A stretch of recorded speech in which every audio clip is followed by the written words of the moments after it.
बिस्मिल्लाहिर्रहमानिर्रहीम। अस्सलाम वालेकुम। This is Aftab Nasir. G D student next number exercise 7.4 question number 8 है। क्वेश्चन नंबर 8 जो है इसकी स्टेटमेंट को समझना है। अगर आपको इसकी स्टेटमेंट समझ आ जाती है तो इसका मतलब क्वेश्चन भी समझ आ गया है। क्वेश्चन आप स्टेटमेंट अगर आपको समझ आती है तो इसका मतलब हाफ क्वेश्चन आप कर गए, हाफ जो रह गया वो भी सॉल्व कर लेंगे आप आसानी से।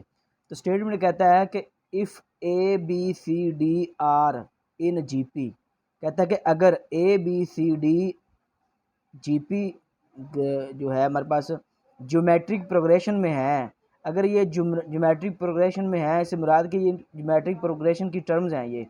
Show that A minus B, B minus C, C minus D are in GP.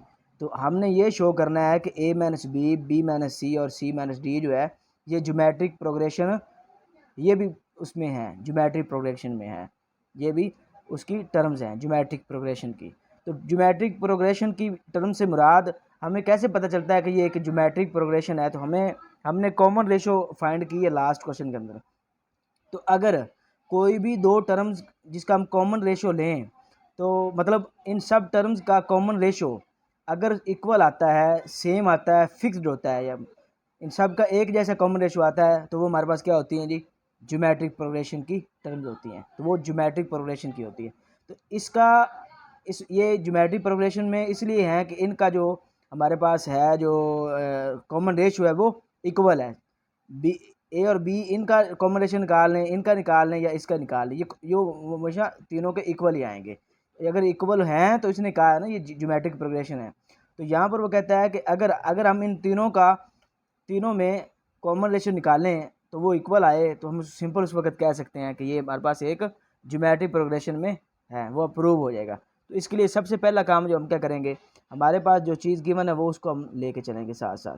तो मैं कह देता हूँ as A B C D are in G P, ये हमारे पास जी पी है, ये तो गिवन है ना। तो जब ये जी पी हैं, ज्योमेट्रिक प्रोग्रेशन में है, तो मैं सिंपल कह सकता हूँ कि यहाँ पर अगर जो ये है बी ओवर ए कॉमन रेशन निकाल रहा हूँ, फर्स्ट टू का निकालने कॉमन रेशन होता है अगली टर्म माइनस अगली टर्म डिवाइडेड बाय पिछली टर्म, मतलब next term divided by previous term. तो इससे नेक्स्ट सी और बी को देखा तो इन दोनों में सी ओवर बी आ जाता है। इसी तरह नेक्स्ट सी और डी में देखो तो यहाँ डी ओवर सी आ जाता है।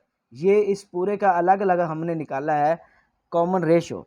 तो इन सब का कॉमन रेशो मैंने आपको बताया हुआ है। किसी भी ज्योमेट्रिक प्रोग्रेशन का जो कॉमन रेशो होता है वो इक्वल होता है, सेम होता है। तो ये इनका कॉमन रेशो इक्वल है सबका। ठीक हो गया, इस चीज़ का हमें पहले पता है। अब यहाँ पर अगर देखें, यहाँ पर देखें तो मैं कह सकता हूँ कि बी ओवर ए इक्वल है सी ओवर बी के।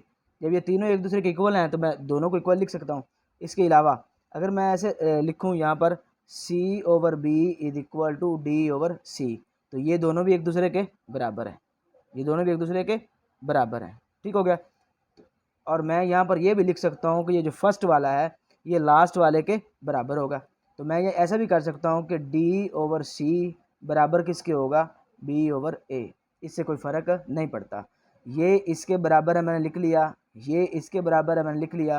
तो डी ओवर सी जो है ये इसके बराबर है, तो मैंने D over C B over A के बराबर लिख लिया। इसमें कोई परेशानी वाली बात नहीं है। ठीक हो गया, इतनी समझ आ गई होगी आपको। नेक्स्ट, अब यहाँ पर देखें जी, अब यहाँ पर ये हमारे पास है बी ओवर ए और सी ओवर बी। जब हमारे पास दो फ्रैक्शन आ जाए, बीच में इक्वल का साइन आ जाए, तो हम क्या करते होते हैं, इसको क्रॉस मल्टीप्लिकेशन सॉल्व करते हैं। तो क्रॉस मल्टीप्लिकेशन सॉल्व कैसे किया जाता है? इस साइड का न्यूमिनेटर इस साइड के डिनोमिनेटर से मल्टीप्लाई होता है और इस साइड के डिनोमिनेटर दूसरी साइड के न्यूमिनेटर से मल्टीप्लाई होता है। तो इसको इससे मल्टीप्लाई करेंगे तो हमारे पास आता है B square is equal to A को सी से मल्टीप्लाई करेंगे तो ए सी आ जाता है। ये सी ये लिख ले, कोई इशू नहीं है, ये आ गया ए सी। ठीक हो गया। नेक्स्ट, अब इसका भी क्रॉस मल्टीप्लिकेशन करें तो हमारे पास क्या आता है? सी को सी से मल्टीप्लाई किया सी स्क्वायर, और यहाँ बी को डी से मल्टीप्लाई किया तो ये क्या आ गया? B D. इसी तरह यहाँ पर ए को डी से मल्टीप्लाई करेंगे ए डी, और लास्ट पे बी को सी से मल्टीप्लाई करेंगे। और इस इक्वेशन को हम नाम दे लेते हैं, फ़र्ज करें हम इसको ए कह देते हैं। सारी इक्वेशन को क्या कह देते हैं? ए कह देते हैं। ठीक हो गया। अब नेक्स्ट, इस ये हमने इसलिए सॉल्व करके रख लिया क्योंकि इसका हमें पता था कि ए बी सी डी जो वो जीपी में है, ये जो ज्योमेट्रिक प्रोग्रेशन के अंदर है, तो इनकी हमें आगे ज़रूरत पड़ने वाली है। तो हमने प्रूव क्या करना है, हम तो लिखेंगे now we have to prove that हमने प्रूव करना है कि a minus B comma B minus C comma C minus D are in GP, कि ये भी जीपी में है, जो है ज्योमेट्रिक प्रोग्रेशन के अंदर है। तो यहाँ पर मैं एक छोटा सा और अगर कंसीडर करता हूँ, जिसकी मुझे नेक्स्ट ज़रूरत है, कंसीडर यहाँ पर अगर हम बी माइनस सी इसका अगर हम स्क्वायर करते हैं तो इसका स्क्वायर कैसे ओपन होता है, तो ये वही फार्मूला ए माइनस बी होल पावर 2 उसका फार्मूला है। तो इसको कैसे ओपन करते हैं, फर्स्ट का स्क्वायर प्लस सी सेकंड का स्क्वायर, बीच में माइनस 2 कुलिए के लिए, और बी सी, इसको मैंने फार्मूले को ओपन कर लिया। अब नेक्स्ट देखें, बी स्क्वायर की वैल्यू क्या है, ए सी, तो इसकी जगह मैं क्या लिख देता हूँ, ए सी प्लस सी स्क्वायर की वैल्यू क्या है जी, यहाँ पर ओ ठीक हो गया,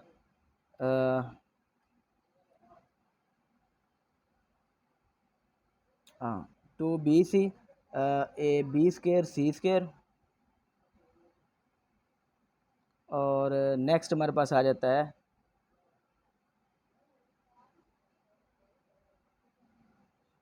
जी, और सी स्क्वायर की वैल्यू हमारे पास क्या है जी, बी डी, ये आ गई। और इसके बाद हमारे पास आ जाएगा यहाँ पर जी, अब यहाँ पर देखें -2BC है, तो मैं इसको अगर ब्रेक करूँ तो मैं लिख सकता हूँ BC और फिर BC, जब मैं इनको ऐड करूँगा तो ये -2BC ही बन जाएगा। अब मैंने यहाँ पर जो इसमें जो अप्लाई किया वो मैंने क्या अप्लाई किया, यहाँ पर मैंने बी स्क्वायर और सी स्क्वायर की जगह उसकी वैल्यू पुट कर दी, तो मैं इधर लिख दूँगा यूजिंग रिज़ल्ट ए।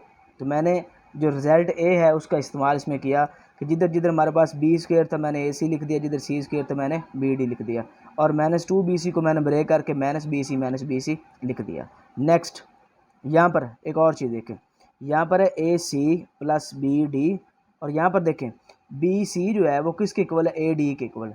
तो मैं इस एक जो BC है उसकी जगह पर ये BC मैं ऐसे लिख देता हूँ, और BC की जगह मैं अगर AD लिख लूँ तो कोई फ़र्क नहीं पड़ता, और मैं फिर लिख दूँगा इधर यूजिंग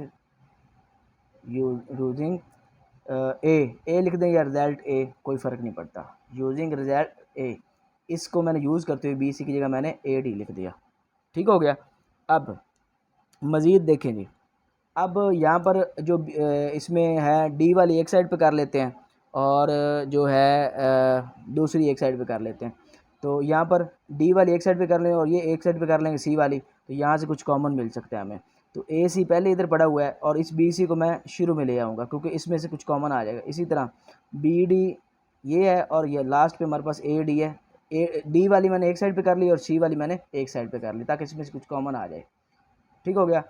तो यहाँ पर देखें जी, अब इन दोनों में कुछ कॉमन लें तो हमारे पास आता है सी, और यहाँ पर आ गया ए माइनस बी, यहाँ पर आ गया ए माइनस बी। ठीक हो गया। और बाकी इधर रह गया B D minus A D. अब इसमें से डी कॉमन ले लेते हैं, इन दोनों में से डी कॉमन लिया तो पीछे आ गया बी माइनस ए। ठीक हो गया। अब यहाँ पर हमने कॉमन लेना था, अब यहाँ पर देखिए ए माइनस बी है, यहाँ पर बी माइनस ए है। तो मैं अगर ऐसा करूँ यहाँ पर, या इस स्टेप को अगर इसे रिमूव कर लेते हैं, हम डायरेक्ट नेक्स्ट स्टेप मूव कर देते हैं। यहाँ पर हमारे पास ए बी है, इन दोनों में इन दोनों के ऐसे लिखते हैं ए सी माइनस बी सी।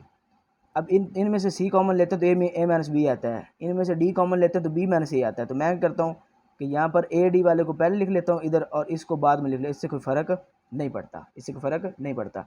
अब इसमें कॉमन लूँगा सी कॉमन लिया तो इधर मेरे पास आ गया ए माइनस बी, और इसमें से मैं कॉमन लूँगा डी, इधर भी डी कॉमन, इधर भी डी, इधर से डी उधर भी डी है, शुरू माइनस है माइनस भी कॉमन ले लूँगा, माइनस डी इसमें कॉमन लिया तो पीछे आ गया ए माइनस बी आ गया।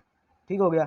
नेक्स्ट ए माइनस बी इधर भी है, इधर भी कॉमन ले लेते हैं, ए माइनस बी इधर इन दोनों में से कॉमन ले गया और इधर रह गया सी माइनस डी, यहाँ के रह गया सी माइनस डी यहाँ पर, और यहाँ पर था बी माइनस सी स्क्वेयर। तो आपको पता है कि बी माइनस सी स्क्वेयर जो है इसको हम ब्रेक अगर करें तो इसको ऐसे भी लिख सकते हैं, बी माइनस सी ब्रेक करके, इसकी पावर 2 थी ना, तो ये ऊपर देखें नहीं, इसकी पावर 2 है ना, तो मैंने इसको ब्रेक करके बी माइनस सी लिख लिया। ठीक हो गया।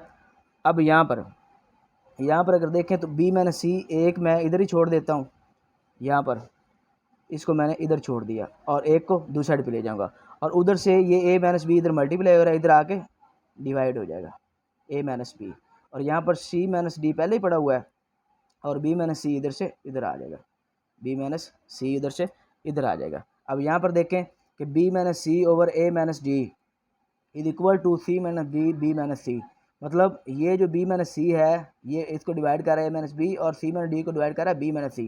तो यहाँ पर अगर आप देखें इसी स्टेटमेंट के अंदर कि यहाँ पर हमारे पास था ये सारी ज्योमेट्रिक प्रोग्रेशन में होंगी अगर हमारे पास इनका जो हमारे पास है इनका जो हमारे पास कॉमन रेशियो है वो इक्वल आ जाए। तो देखिए बी माइनस सी ये अगली टर्म है, इसको डिवाइड क्या करेगी ए माइनस बी, तो यहाँ पर देखें बी माइनस सी को डिवाइड कर रही है ए माइनस बी, इसी तरह इन दोनों में देखें, इन दोनों में सी माइनस डी जो है ये अगली टर्म है और ये पिछली है, सी माइनस डी जो है इसको डिवाइड करेगी बी माइनस सी, तो यहाँ पर देखें ये सी माइनस डी को डिवाइड करेगी बी माइनस सी, तो इसका मतलब इन दोनों जो इन दोनों के कॉमन रेशियो है वो इक्वल आ गए। जब कॉमन रेशियो इक्वल आ जाते हैं तो इससे मुराद क्या होता है कि वो एक ज्योमेट्रिक प्रोग्रेशन के 3 टर्म्स हैं और वो ज्योमेट्रिक प्रोग्रेशन में है।